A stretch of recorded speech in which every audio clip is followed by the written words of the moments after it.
Bien, estamos de regreso desde la mañana con 46 minutos. El nombramiento de Beatriz Sánchez como nueva embajadora en México ha generado debate. Parte del mundo político destacó la designación por sus capacidades y currículum, mientras que otros señalaron que la elección se hizo en base a la amistad con el mandatario. Vamos a conversar de este tema con el exministro de Relaciones Exteriores, Heraldo Muñoz. ¿Cómo está, Heraldo? Gracias por el contacto. Buenos días. Hola, Sebastián. Gracias, muy buenos días. Gracias por conversar con nosotros. Heraldo, usted ha defendido la nominación de Beatriz Sánchez. ¿Por qué es adecuado su nombramiento como embajadora en México?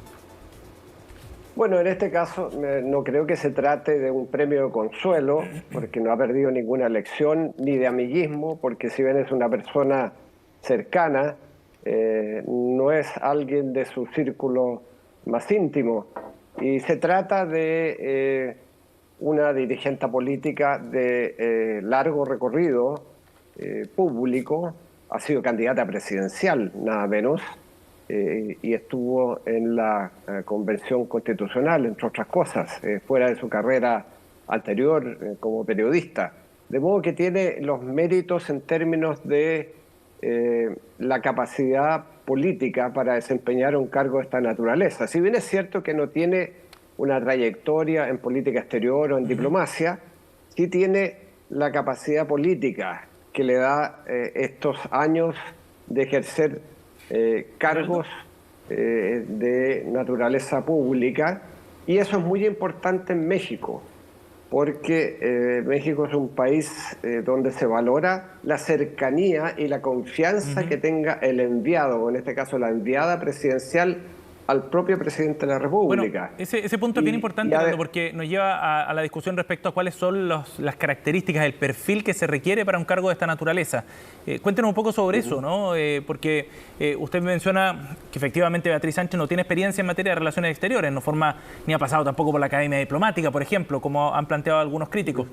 Pero, ¿qué características son las que se requieren entonces para ejercer este cargo? Y en particular en México, eso es bien interesante lo que usted aporta. Bueno, en algunos países es importante tener personas de confianza política del presidente para que tengan acceso al mayor nivel. Ese es el caso de México. Si se revisa los y las embajadoras durante gobiernos de distintos signos, resulta que la mayoría han sido embajadores políticos en México. Tanto en el gobierno de Piñera como en el gobierno de la presidenta Bachelet, y yendo hacia atrás. De modo que esto no es ninguna sorpresa, porque un embajador político tiene mejor acceso cuando hay particularmente un presidente como López Obrador, que tiene cercanía y sintonía política con el presidente Boric. Así que a mí me parece esta es una buena designación. Hay una cierta cantidad de cargos para ciertos países que de acuerdo a la facultad presidencial, se reservan para nombramientos políticos. Ajá. En otros casos es mejor tener embajadores de carrera. Y eso son, al final, las decisiones del presidente de la República. Pero en el caso de México, a mí me parece un muy buen nombramiento. Es una persona que será bien recibida, que será bien considerada, porque tiene la confianza del presidente, es cercana al presidente y tiene trayectoria política y tiene esa sensibilidad que le será muy útil en un país como México. Ahora, ¿cuál es la importancia, cree usted, Heraldo, de tener experiencia diplomática? Ya lo decía, en algunas naciones más que en otras, ¿no? Pero no es primera vez que ocurre que se cuestiona a alguien por ser cercano al mandatario de turno y que se le entregue alguna embajada. ¿En qué sentido? Porque aquí dicen, bueno, debiese ser otra la forma en que se eligen los embajadores en caso de que tengan o sean de carreras diplomáticas. ¿Eso debiese cambiar o seguir insistiendo en que en cada gobierno va a haber siempre alguna crítica respecto al amiguismo? Bueno, en primer lugar hay que volver atrás y dejar bien establecido que en la Constitución que tenemos, está establecido que es la facultad exclusiva del presidente de la República de nombrar a embajadoras o embajadores y que representen su confianza. La práctica ha sido que crecientemente la mayoría de las embajadas son ocupadas por personas de carrera de la diplomacia que han salido de la academia diplomática y que han hecho carrera y llegan al puesto máximo de embajador. En la práctica, alrededor del 70% de las y los embajadores son de carrera, pero el presidente tiene el exclusivo derecho de designar un porcentaje, 20, 30% de embajadores políticos que sean de su confianza, porque hay determinados países donde la señal que se quiere dar es de una cierta cercanía y sintonía, para lo cual entonces un embajador político está mejor capacitado. Hay países donde la complejidad requiere que la persona tenga trayectoria y dominio de los temas de política exterior. En el caso de México estamos hablando más bien de embajadores que tengan este talento político, esta cercanía política. Siempre es útil que además un embajador o embajadora tenga trayectoria diplomática, pero no siempre es el caso. Entonces, una porción relativamente limitada, crecientemente, son embajadores políticos en cualquier administración, y uno lo ve hacia atrás. Y otros países también. Estados Unidos nombra embajadores políticos, también de carrera. Hay incluso en Estados Unidos una práctica bastante cuestionable, que es a los grandes donantes de las campañas políticas muchas veces se les recompensa con nombramientos en embajadores. Heraldo, claro. Ahora, entonces sí. La idea es de reservar una cantidad limitada de embajadores políticos. Lo importante es que no sean personas, digamos, que han perdido una elección y que se les da este premio de consuelo. Eso es lo que el propio presidente de la República dijo que no haría. Bueno, es que o el amiguismo, que sean puras personas muy cercanas a él. Y ya hay un caso que ha generado polémica, que es el embajador en España. Sí, claro.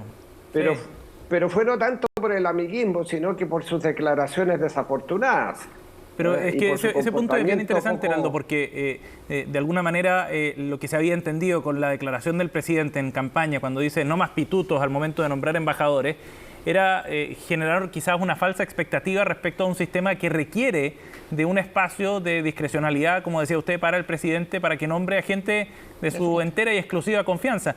Y probablemente algunos de ellos serán parte de su círculo íntimo, como el caso de Javier Velasco, que es amigo del presidente, ¿no? O sea, quizás sería mejor naturalizar eso en vez de prometer un cambio radical que finalmente no es plausible. Bueno, efectivamente, porque la discrecionalidad, como ha dicho Sebastián, existe en la mayor parte de los países del mundo, claro, respecto a embajadas. Y por lo tanto, lo que se requiere es decir, mire, vamos a intentar que la mayoría de los embajadores sean de carrera o sean personas que, no siendo de carrera, tienen experiencia y trayectoria en política exterior, en diplomacia, porque es difícil aprender a la rápida, particularmente en países que son complejos, donde Chile tiene que estar representado por gente que maneje los códigos, que tenga el recorrido, que tenga buen criterio además. Pero siempre habrá un espacio para los embajadores de confianza del presidente de la República, que den una señal al gobierno que los recibe, que esta es una persona que va a tener una suerte de vía directa con el presidente y que va a facilitar las relaciones bilaterales. Así que yo creo que eso tendría que haber sido dicho desde el comienzo, porque incluso en muchas administraciones han habido premios de consuelo, y es parte de la política, porque política exterior al final también es política, y tiene claro, este espacio donde el presidente también puede nombrar a personas que creen que políticamente es importante para su gobierno. Ahora, es una política, claro, política internacional, pero Javier Velasco, por ejemplo, en España, ha sido o ha tenido un par de polémicas que lo han llevado a ser objetivo de críticas, y en ese sentido es cuando se cuestiona. Usted, por ejemplo, con las declaraciones que entregó Velasco en su oportunidad, luego con las imágenes que se viralizaron, le hace cuestionar al menos estas designaciones que no tienen que ver con la capacidad o no de una persona, o más allá de la capacidad, sino que hasta los criterios, ¿no? O códigos.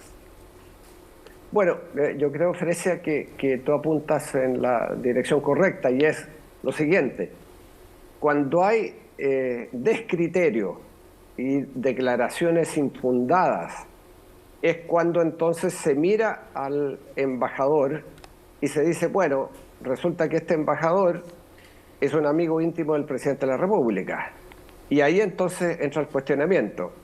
Pero si no hubiesen esas declaraciones y se utilizara el buen criterio, ¿no?, y no se hicieran declaraciones polémicas, probablemente el tema de la cercanía al presidente quedaría opacado, dejado de lado, no sería materia de discusión. Entonces aquí al final, si se nombra un embajador político y alguien cercano al presidente, el primer criterio es compórtese de acuerdo a los códigos. Segundo, tenga buen criterio. Tercero, no ponga en problemas al presidente de la República y al gobierno con declaraciones infundadas o declaraciones polémicas. Cuarto, haga la pega. Entonces, esas serían recomendaciones para los embajadores políticos o las personas que sean cercanas al presidente, porque de lo contrario, entonces al final termina el foco en esa condición de cercanía al presidente y no a la labor que desempeña esa persona. Yo he conocido a embajadores que no tenían ninguna experiencia en materia de política exterior, que eran cercanos al presidente de la República y que sin embargo llegaron al país donde estaban designados, aprendieron e hicieron una gran labor y se comportaron de acuerdo a los códigos, y siempre el primer y el código más importante es el buen criterio, el buen sentido común y aprender. Y muchos lo han hecho y de manera muy significativa. Bien, Heraldo Muñoz, muchísimas gracias por haber hablado con CNN esta mañana. Que tenga buen fin de semana. Chao, Heraldo, gracias. Igualmente, chao, chao. Adiós.